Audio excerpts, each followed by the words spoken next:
So, this channel is about the gym and the relationship I have with the gym, and how it has helped me in ways that I feel can benefit everyone else. These ancient energies that are in everybody, that everyone is neglecting. And they don't appreciate what they have, and then they are like rushing around, and then they think they're gonna have like this body later to enjoy. Later, it's later they'll get to enjoy their time in their body. And so they neglect their body every single day. And they have the walk of shame. And they hang out with each other. And they all pull each other down. And they're normal.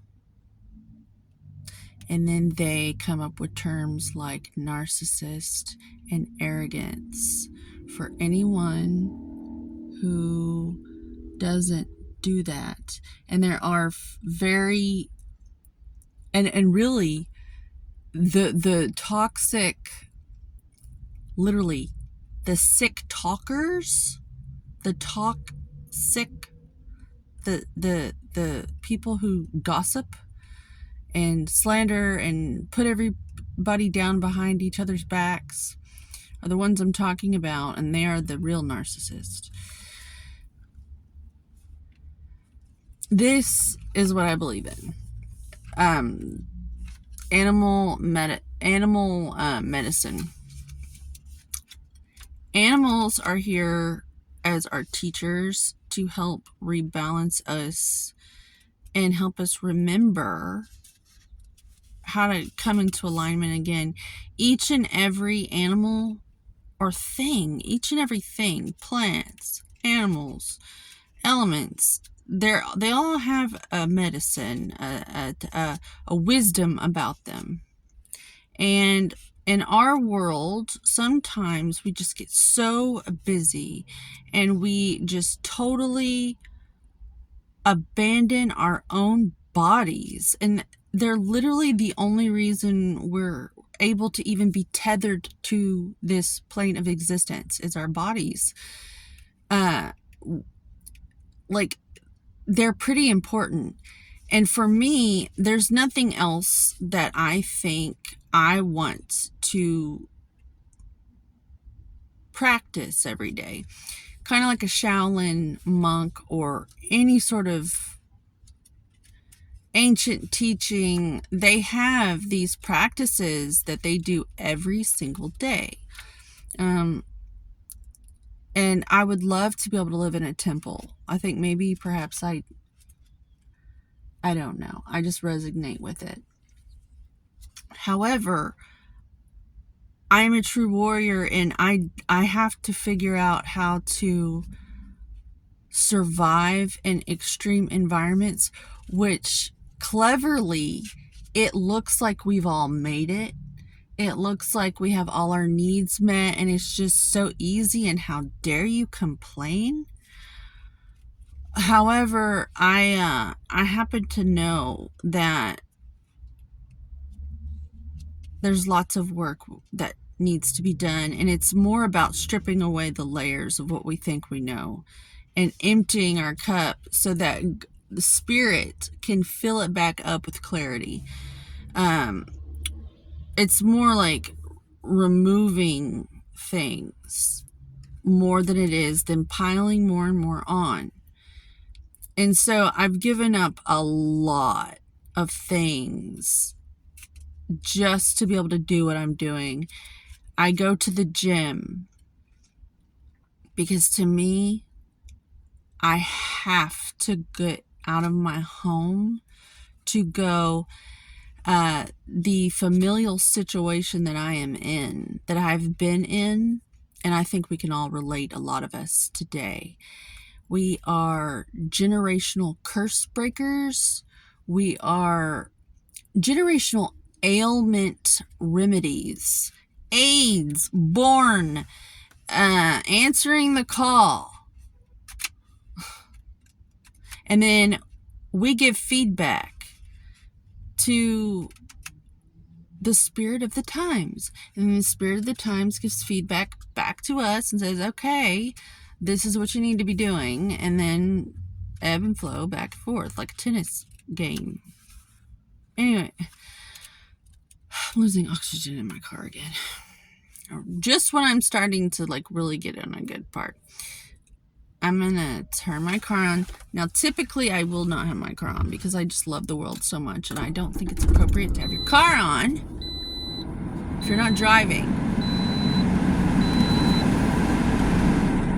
But I'm going to do it because I think this is important. Pardon me. Burning it off at the gym. Debt to be paid. How am I doing it? How is a person like me, if you knew my background, my mother, I basically come from a Jerry Springer type show of a role model, if you will, and you would not know it looking at me. You would think that I am privileged. You see the leather?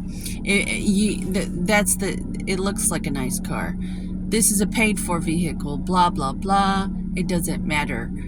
I want to get to the point. The point is, I've come from a Jerry Springer episode of an upbringing, and I grew up in a barn. Literally a barn. It was a barn that we turned into a house with plywood floors. And I'm not trying to glorify my poverty, but I did not grow up with money. And my father got sick and died when I was 15, and I quit high school. My mother, I forgive her and I love her, and I know why she did everything she did. And she is lucky to have a daughter like me who's so giving her the benefit of the doubt. But enough is enough. She's abused my good graces.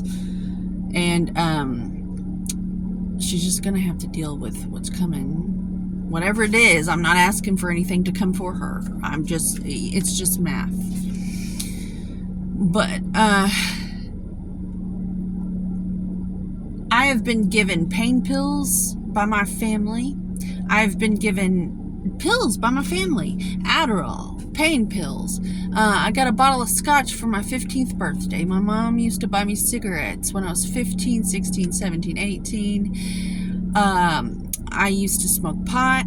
I had a horrible opioid addiction. An opioid dependency. I am one of the rare individuals that said enough is enough, and I stopped. And I quit, and it took me 2 times, but I did it. And I still have family that still take them. After all these years, they're still on them, and they may never quit. And I don't have a family anymore. I had all these women in my family. I don't have them anymore. I was raised as a Jehovah's Witness. So I was automatically taught to keep the world at a distance and separate myself socially from the whole world, practically. So I've got a lot of stuff that should have really wrecked my shit. And I'm a fighter.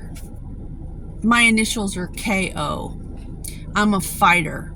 And I literally do get back on the horse when it flings me off.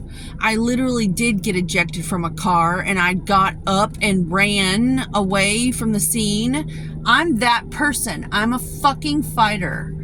And I don't run away from a fight.